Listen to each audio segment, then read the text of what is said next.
ஒருவேளை சோற்றுக்காக உடல் வாடிட கையேந்தி ஓடுகின்றோம் உயிர் வாழ்ந்திட.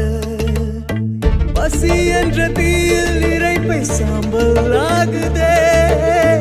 மனிதநேயம் எங்கே இங்கே செத்து போனதே.